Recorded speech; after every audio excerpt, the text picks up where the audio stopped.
Welcome to my channel. Listen to my stories every day. Comment, like and subscribe to my channel. Enjoy listening. The wheels of my suitcase echoed a monotonous rhythm against the polished floor of the airport as I walked towards the exit. The decision to return from my business trip a few days early hadn't been an easy one, but the anticipation of surprising my wife, Alyssa, filled me with a warm excitement that had been missing in our relationship lately. Stepping into the cool evening air, I hailed a taxi and gave the driver our address, my thoughts wandering to the dinner I would take Alyssa out for tonight. The city lights blurred past as we moved, and I couldn't help but feel eager to see her reaction. The taxi pulled up to our apartment, and I paid the fare with a generous tip, the spring in my step undeniable as I approached our front door. However, as soon as I unlocked and pushed the door open, a peculiar scent hit me. It was the sharp, distinct smell of cigarette smoke, pungent and out of place. But my unfaithful wife never smoked. I muttered under my breath, the phrase twisting with a sting of suspicion. Our apartment, always pristine and smelling faintly of Alyssa's lavender perfume, now felt foreign. My heart pounded louder with each step I took inside. "Alyssa?" My voice echoed slightly in the empty living room. No answer. The silence hung heavy as I dropped my bag and wandered through the rooms. Everything seemed in order, yet the smell of smoke clung to the air, invasive and alarming. In the kitchen, a mug sat on the table, a faint lipstick mark on the rim, red, a color Alyssa never wore. Beside it, an ashtray brimming with cigarette butts, as if someone had made themselves quite comfortable here in my absence. My mind raced with images and possibilities. Had Alyssa taken to smoking? No, it didn't add up. She detested cigarettes. Or had she brought someone here? Someone who smoked. I felt a chill run down my spine as I picked up one of the cigarette butts, examining it. It was a brand I didn't recognize, certainly not one you'd find lying around our home. My initial excitement turned sour, a concoction of betrayal and confusion brewing in my gut. Walking to our bedroom, I noticed more signs: cushions on the couch not quite how we left them, a pair of unfamiliar cufflinks on the dresser. Each discovery was a hammer to my trust, a crack deepening with every moment. The clock on the wall ticked loudly, mirroring the increasing pace of my thoughts. I needed answers, but more than that, I needed to see with my own eyes what was going on. The decision was instantaneous: I would confront Alyssa, but not here, not now. I needed to catch her, to find out the truth in a way that left no room for lies. As I set my plan into motion, the initial shock gave way to a cold resolve. I would visit her favorite restaurant tomorrow, the place where she thought I'd still be out of town. If my suspicions were correct, if she was indeed betraying our vows, well, I would be there to witness it firsthand. Leaving the apartment as silently as I had entered, the smell of cigarettes lingered in my nostrils, a cruel reminder of the homecoming I had imagined and the reality I faced. Little did Alyssa know, her secret indulgence would soon unravel everything she thought she was hiding so well. The pulsating heart of the city seemed to mock my turmoil as I approached the restaurant. Café Verité, the sign boasted, a cruel irony to the truth I was about to uncover. I paused outside, my hand on the door, gathering the shards of my calm. I had to see everything clearly, objectively, like a detective piecing together the final, condemning evidence. Inside, the restaurant hummed with the low buzz of conversation, the clink of glasses, and the soft melody of a piano in the corner. The dim lighting cast long shadows, perfect for an inconspicuous watch. My eyes scanned the room, and there, in a cozy corner, I saw her, Alyssa. Her laughter reached my ears before her face came into view, light and carefree, so different from the tense exchanges we'd had in recent months. She wasn't alone. Opposite her sat a man, his features rugged, hands animated as he spoke. A cold grip tightened around my heart as I watched his hand reach out, touching Alyssa's hand with a familiarity that sent a jolt of anger through me. I slipped into a nearby booth, my eyes never leaving their table. Their waiter approached, and their bubbly interaction told tales of a regular patronage. The usual, Mrs. Alyssa, he asked with a familiar smile. Yes, thank you, Marco, she replied, her voice a melody of contentment that stung bitterly. I watched as Marco returned with 2 glasses of wine, his demeanor suggesting a comfort forged through many such evenings. The man, her companion, laughed heartily, his hand now boldly traveling to Alyssa's leg, hidden partly under the tablecloth. Gritting my teeth, I summoned the waiter to my table. Excuse me, could you tell me who the gentleman with the lady over there is? I inquired, my voice low. Marco glanced over his shoulder, his brow furrowing slightly. Oh, that's Mr. Adrian. He's been coming here with Mrs. Alyssa quite often recently. A puzzle piece slammed into place, the image ugly and undeniable. Not wishing to draw attention, I nodded my thanks and waited, my hands clenched tightly under the table. Minutes stretched into eternities. Their laughter pierced me each time. Then, as if the scene couldn't become more insufferable, Alyssa leaned in, her lips brushing Adrian's ear in a whisper. His response was a grin, his hand squeezing hers. Enough. I rose, my legs sturdy despite the turmoil inside. I walked over to their table, my approach silent but determined. Alyssa's eyes widened as she finally saw me, a gasp escaping her lips, her hand retracting from Adrian's as if burned. James. Her voice cracked, the mask of joy crumbling. What are you doing here? You were supposed to be back next week. Adrian turned, his expression one of confused curiosity. Who is this, Alyssa? I'm her husband, I stated, the words heavy with a cocktail of hurt and accusation. And you must be the smoker who's been enjoying my home. Alyssa's face paled, her mouth opening but no words forthcoming. Adrian looked between us, the realization dawning, his posture shifting uncomfortably. Look, I had no idea she was married, Adrian began, his voice defensive. Alyssa, you said you were separated. The lie was another blow, her deceit more layered and profound than I had imagined. The restaurant around us seemed to recede, the background noise blurring into insignificance. Separated? I echoed, my laugh hollow. Seems there's been quite the misunderstanding. Alyssa reached out, her hand trembling. James, please, let's talk about this at home. I stared at her hand, then at her, the betrayal reshaping our entire history. There's nothing left to say here. Enjoy your evening. Turning on my heel, I left them there, her name and her lies echoing in my mind.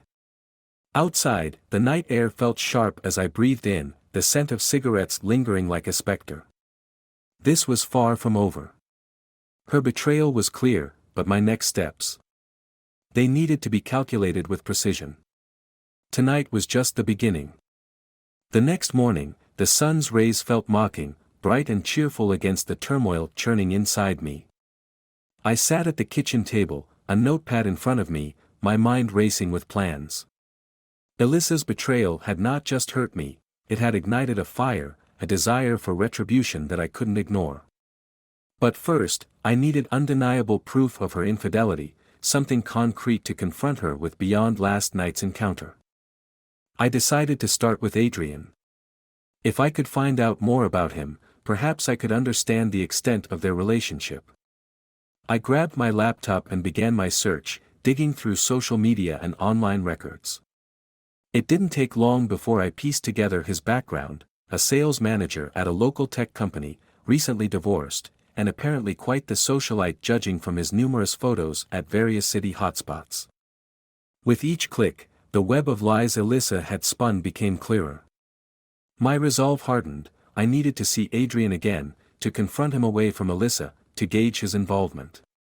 Dressed in nondescript clothing, I left our apartment, heading to the tech company where Adrian worked. The receptionist greeted me with a polite smile as I approached. Hi, I need to speak with Adrian Carter, please. It's urgent, I said, maintaining a calm exterior despite the storm inside. Do you have an appointment, sir? The receptionist asked, her fingers poised over her keyboard. No, but please tell him it's about a personal matter. He'll want to hear what I have to say. A few tense minutes passed before Adrian appeared. His confident stride faltered slightly when he saw me. James, right? Alyssa's husband. His voice was cautious, wary. That's right, Adrian. We need to talk, I said, steering him towards a small meeting room for privacy. Once the door was closed, I turned to him, my voice steady but firm. I want to know everything, Adrian. How long has this been going on with Alyssa? Adrian hesitated, then sighed, running a hand through his hair. Look, I swear, I didn't know she was still with you. She told me you two were separated and heading for a divorce. I clenched my fists, the urge to shake the truth out of him strong. Don't lie to me. Not now. It's the truth, man. I met her 3 months ago. We connected, and she never wore her ring around me, Adrian explained, his eyes meeting mine, a flicker of sincerity in them. So, you just took her word for it? You didn't think to check? Check. It's not like I expected her to lie about something like that, Adrian retorted, defensive. I paced briefly, then stopped, facing him again. What about the cigarettes? That's mine. I smoke, she doesn't. She asked me not to at her place, but I guess I slipped up sometimes, he admitted, looking uncomfortable. I nodded, the pieces fitting together with sickening clarity. I need you to stay away from her, Adrian. If you ever cared about her, you'll do this. Adrian nodded slowly. I don't want to be part of a mess. I'll back off. Good. And if I find out you're still seeing her, I won't be as civil as I am now. Leaving Adrian with that final warning, I stepped out into the brisk air, my mind a whirlwind of emotions. Now, with evidence and Adrian's admission, it was time to confront Alyssa. The betrayal was deep, but I needed closure, needed to see her face when she realized the magnitude of her deception. Tonight, there would be a reckoning. As twilight descended, the shadows in our apartment seemed to grow longer, mirroring the darkness that had settled over my heart. Tonight was the night I would confront Alyssa, lay all the cards on the table. The evidence was clear, the betrayal undeniable. Yet, as I waited for her to return, a part of me dreaded the impending explosion of our life together. The sound of her key in the door snapped me back to reality. I stood up, my posture rigid, my resolve as hard as the steel of the city outside. Alyssa walked in, her face lighting up upon seeing me, unaware of the storm about to break. James. You're home early. I was just going to. Sit down, Alyssa. We need to talk, I cut her off, my voice colder than I intended. The smile faded from her lips as she slowly took off her coat, sensing the seriousness of the moment. She sat, her eyes searching mine for clues. What's wrong, James? I took a deep breath, then began, each word measured, each accusation backed by the proof I had gathered. I know about Adrian, Alyssa. I know you've been lying to me, bringing him into our home, into our life. Alyssa's face went pale, her lips parting slightly as if to deny, but then she closed them and looked down. Silence filled the room, heavy and suffocating. James, I can explain, she finally whispered, her voice trembling. I spoke to Adrian today. He thought we were separated, that we were getting a divorce. How could you tell him that? How could you bring him here, to our home? My voice rose with each question, the hurt and anger bubbling to the surface. Alyssa looked up, tears starting to form in her eyes. It's not what you think, James. Yes, I lied about us. But it wasn't for what you think. It was never about a romance with Adrian. I paused, confusion momentarily replacing anger. What are you talking about? She took a deep breath, steadying herself. Adrian was helping me, James. I've been planning a surprise for you, for our anniversary. It needed money, more than I could afford on my own. Adrian was my contact to his company for a sponsorship deal. I told him we were separated because I didn't want the company to think it was a conflict of interest with your job. I stared at her, trying to process her words. A sponsorship? For what? For the photography exhibit. You know how much your photography means to you, how you've always wanted to showcase your work. I wanted to make that happen for you, she explained, reaching for something in her bag. She pulled out a folder, filled with correspondence between her and Adrian's company, emails about funding, about event planning, all dated over the past few months. I took the folder, flipping through it, the reality of her words slowly sinking in. Why the secrecy? Why the lies? I wanted it to be a surprise, something special. But I see now I should have told you. I thought the end would justify the means.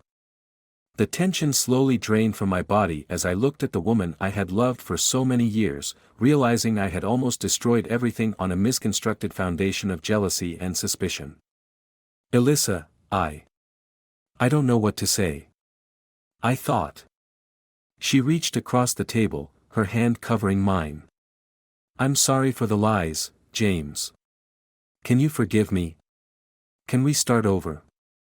I nodded, a mix of relief and love washing over me as I realized the truth had been far different from what I had imagined. Yes, we can start over. Together. The night ended not with the cold finality of revenge, but with a renewed promise of trust and understanding, the smell of cigarettes now just a lingering ghost of a misjudged past.